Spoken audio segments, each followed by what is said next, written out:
So I just got back from a 2+ week research trip in northern Sweden, aka Norrbotten. There you go. Wow. It was lovely. Mostly. Oh my god. Do you see what I mean? Do you see what I'm doing for you? Do you understand my pain? Oh my god. Fy fan! Nu går vi tillbaka. During this trip, we stayed in Övertorneå.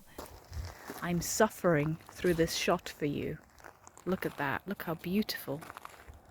I'm in pain right now. In Norrsken Lodge.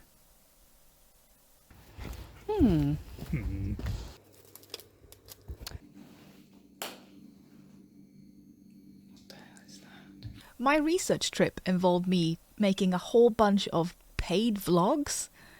I love my job, thank you. So while I was there, one of my side quests kind of became this lodge. So let's cut back to past Jen in the field and let her explain in huffy, raw detail. Good morning and welcome to Övertorneå, where it is currently, as you can probably hear, shit weather.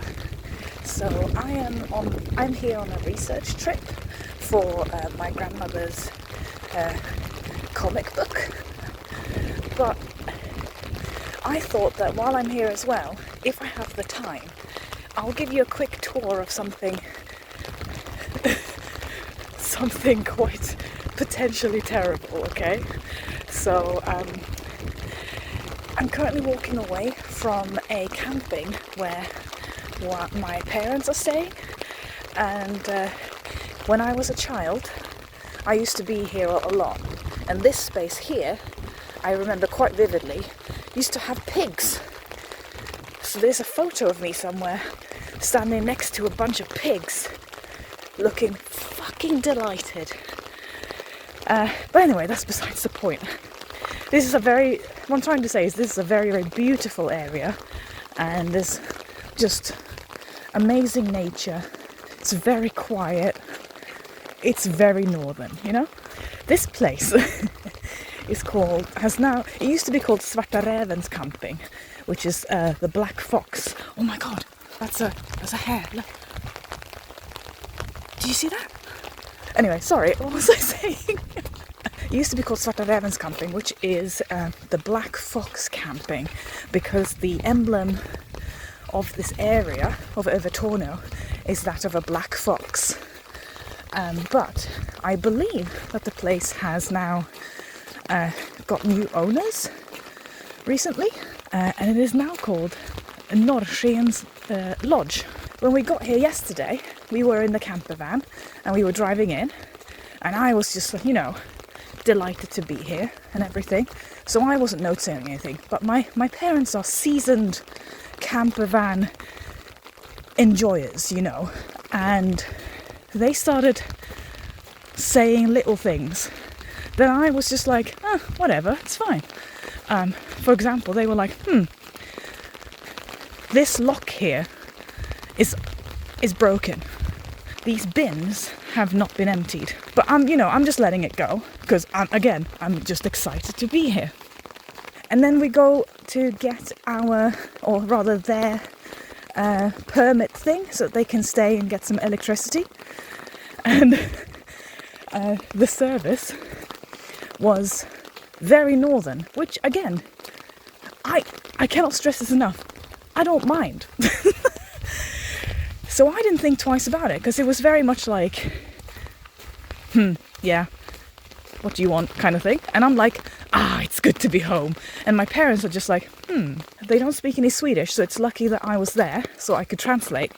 And I was asking them about their hotel, because they apparently have a hotel and separate little cottages. It took them quite a while to even get the prices up for the hotel.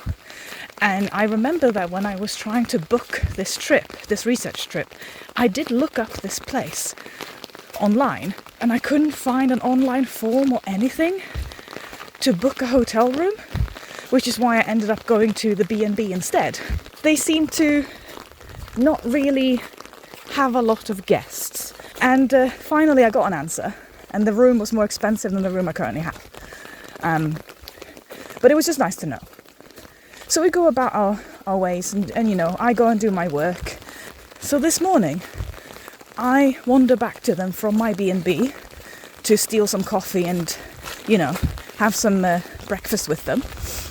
And I asked them how things are going, and they were like, well, we heard people partying at 2 a.m. outside, and apparently that unlocked door that we mentioned earlier, that has a bunch of alcohol in it. It's just like everything just seems to be going on trust. So are the locals just having a fucking great time? Again, you know, that's nice. They was again mentioning how it's difficult because they can't empty their rubbish because all of the bins are full and it looks bad. And some other camper vans had come in and then turned around and left, which, again, here is some information for you from people who know what they're doing with camper vans. If you have a really nice camping spot next to a river with all the amenities that you can muster, and they have freshly cut grass, but there are still no people there, something else is going on. So during our morning fika, we start looking at the reviews of that place, and holy moly, if this makes it into like an edited video, I will put the reviews up on the screen for you. But it turns out that the actual place appears to be a bit of a shit show now. With the English reviews over on Tripadvisor, there's also a bunch of Swedish ones that I will put up on the screen here, and I'm just gonna read them out in English for you now, okay? We rented a hotel room.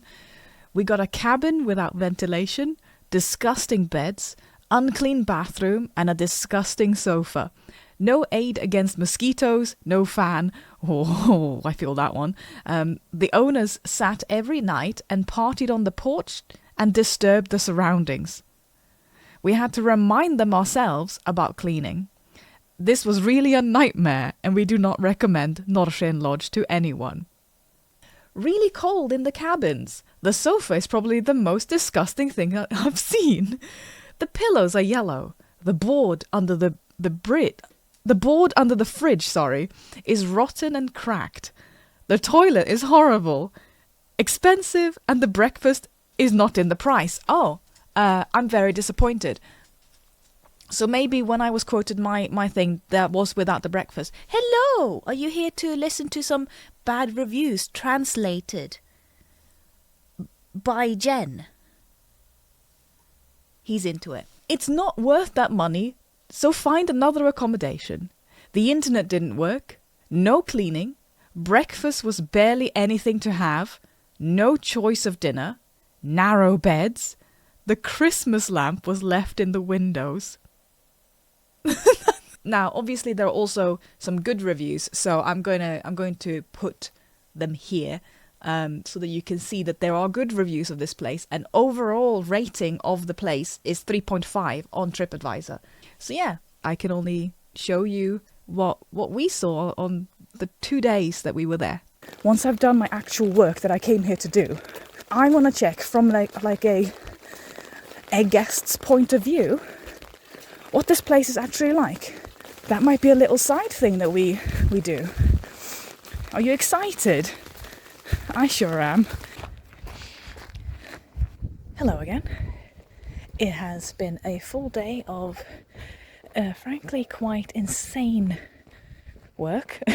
So I genuinely need a break. So what we're going to do is take this thermos back to my parents' caravan and use that as an excuse to take a look around. Okay, so I'm getting some wine at my parents'. Yes. Before I'm going again. So they've given me so much wine that I'm going to be drunk. Moserland. Moserland. Så myggen ska bli... Myggen blir fulla. So the mosquitoes get drunk when they suck my blood. Yeah. Right, okay.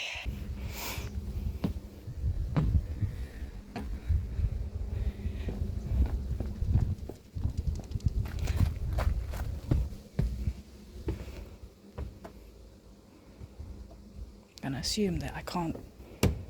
No. Need a card for that as well.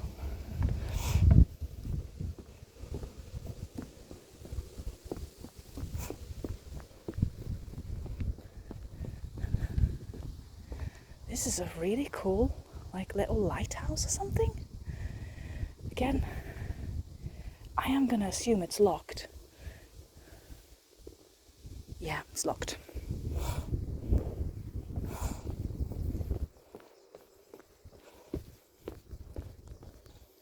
And this would then be the big bubble bath thing. The lid is off there, and you can then look out over Övertorneå. So I assume that you heat it up over there.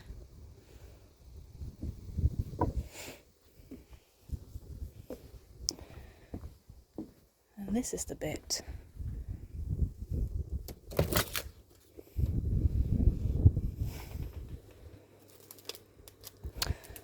that you apparently can just walk into. Literally. And it's got everything here. Yeah, let's check lager. And 5.3. So the reason I'm checking is because in Sweden they have different rules. So let me just get out first. So clearly, anyone can just get in there. Yeah, the reason I checked the percentage is because in Sweden you have different rules, and you can't sell anything that isn't like a very, very weak percentage of an alcoholic beverage in any regular like shop like you can in the UK. So all the stuff that's in there you would probably have to get from Systembolaget, which is the like state-owned place where you buy all of your alcohol here. What I'm trying to say is that anyone could walk in and grab that. Anyone being kids. You don't need any ID for that. Right, okay, I don't know what this is. That looks cool. Because of all the research I've been doing on this actual like work trip, the moment I see stuff like this, it just makes me think of bombs. If anyone knows what that is, let me know. Right, can we just take a moment to appreciate how absolutely beautiful it is here?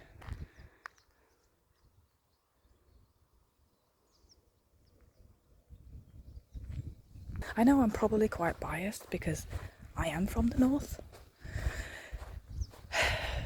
but there's just something special about the north of Sweden, okay? There's just something special. The north of Scandi in general. Don't know what that is though.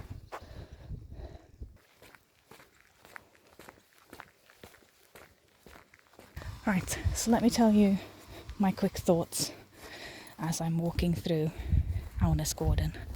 When I was a kid, there used to be events here. There might still be, I don't actually know. But we used to go to events here, like Midsummer. Not the horror movie, I promise. Or is it? The audio on the way back was very windy, so I'll just summarize here what I thought on that first look around. So the place appears just a little bit beaten up. There's just a lot of sort of wear and tear, but that's kind of expected of a camping ground that is as old as that place is. I mean, I remember it from being a child in the 90s, not to age myself too much. I don't know what the cottages look like because my parents only paid for the sort of camper van spot. But if we look at it from the camping side, it looks passable, but leaning heavily on how nice the area is. You can get away with quite a lot when you are in such a lovely spot by Torneälven and you got all of those natural beauties around you. I mean, one of the main negatives for my parents was that there was literally nowhere for them to empty their rubbish, and that is kind of a problem when you are in a camper van or like in a caravan because you're tight on space. So being able to get rid of your rubbish and waste is like a priority. And that's one of the reasons why you would pay to go to a camping site, so that you can use their facilities and safely get rid of all of your stuff, along with the electricity, of course. And also on like an aesthetic point of view, it just doesn't look good to have like overflowing rubbish bins. Now, I don't know if there's something local going on with the rubbish collection being a little bit messed up. My dad did say that something's been going on in Sweden with rubbish collection just being a bit hecked up. I don't know, because I don't live in Sweden. The other that I would say kind of is the main problem is the fact that their dishwashing room, which again you would normally use one of those camper van cards to get into, also housed all of their alcohol for some reason. So the lock was broken, so anyone could just walk in and help themselves. It just had some like flimsy tape hanging there. There's also literally like, that I could see, no security on this camping ground. I mean, it is like a tiny town. I say this with love. There's not a lot of people there, so I assume that you don't really need security. But this does mean that you can just walk off the street and just saunter in and help yourself to some Czech lager. I mean, lucky you. I mean, if you're underage, don't do that. No. I mean, I do feel like that's the one thing that really needs to be fixed. Kind of ASAP. Then we have the little things that, again, I don't personally really care that much about. But, you know, signs being held up with duct tape, things appearing grubby along the edges. You know, I could sort of spot the fact that places hadn't really been cleaned in a while. Like the bags, I assume the bags on the beach, the hot tub isn't, again, I don't really know hot tub etiquette or care, but isn't the lid supposed to be on the hot tub to keep the inside fresh and clean, so that when the next person jumps into it, they can just lift the lid and it's all fine? I don't know. I've never used one. My main issue was that I couldn't really find an easy way to book a stay when I first looked. My first choice was actually to stay there when I was booking stuff for my research trip, but it was so difficult to find any info on how to book online. And like, I speak 2 languages, so I could have just done all of that stuff in Swedish, but that didn't help me at all. Yeah, I found a hassle to try to find a room, so I just went for the second option of the B&B instead, which turned out to be way easier and cheaper, and also better. If anyone wants to see a very, very quick vlog of my stay at the B&B, you just let me know. Riveting content. So yeah, that combined with me literally asking the actual hosts on the spot in person what a room costs, and it taking them quite a long time to find an answer, really didn't fill me with a lot of confidence. Like, if you have a lot of guests, a standard room cost should kind of be something that's you know by heart, right? So I just got the vibes that they're just not used to being asked the question. So like, if someone from abroad comes along and asks the same question, they might think like, are you not used to having people here? Is this a weird question? It's your main business. Why don't you know? In case you're curious, I was personally quoted a price of over 1,000 Swedish kronor for a single room for one night. And I can't remember if breakfast was extra or if it was included. But for reference, my stay at the Tornedalen bed and breakfast was around 860 Swedish kronor with breakfast included. Right, so let's cut to the morning after when coffee is making you need a pee and then you have to use the facilities. Morning, I got to borrow my parents' card, so I've had a coffee, so we're gonna just go and have a little wee. How exciting. Let's go.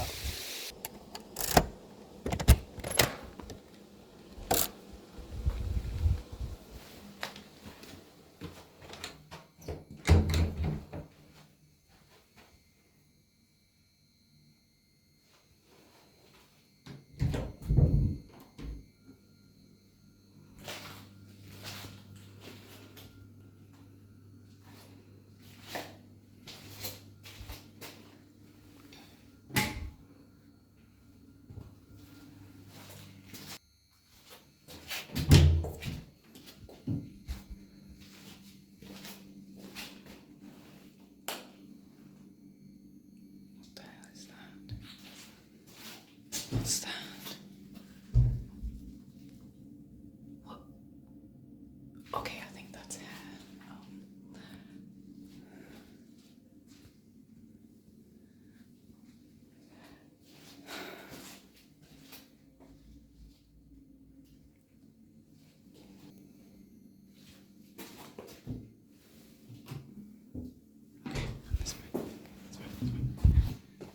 Let's just pop over here.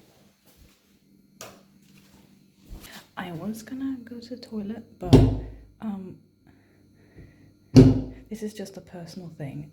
I've been locked into a toilet before, so whenever I go to toilets, I just gotta check them, and that makes me nervous. So I think I'm gonna have a hard pass on this one. Maybe we go into this one.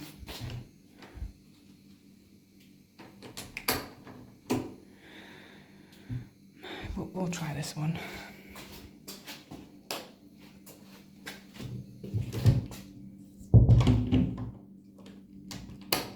Alright, I mean, if I get locked in, at least I'll have some friends.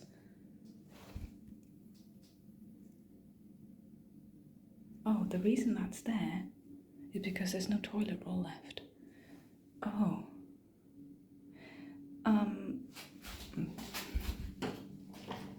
No, this is. I'm sorry. I can't.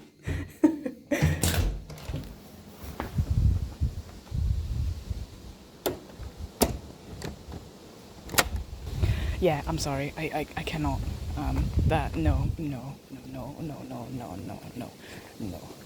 Again, I'm not fussy. I don't care. Normally, if I feel like the doors are a bit not secure, I just gotta bail. I'm just gonna be in my parents' camper van. They've cleared my piss before. I was a baby once, you know, so it's fine.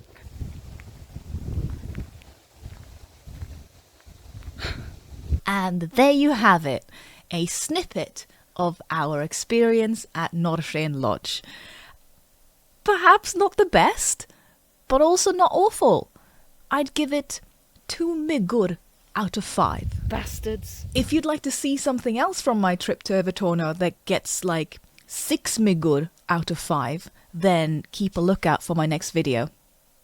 Goodbye! If for any reason you needed proof that Svarträven's camping in Övertorneå was a thing, here's a little souvenir from it. From way back. It's been eroded a bit, but you can see there, Svarträven's camping. It's quite cute, isn't it?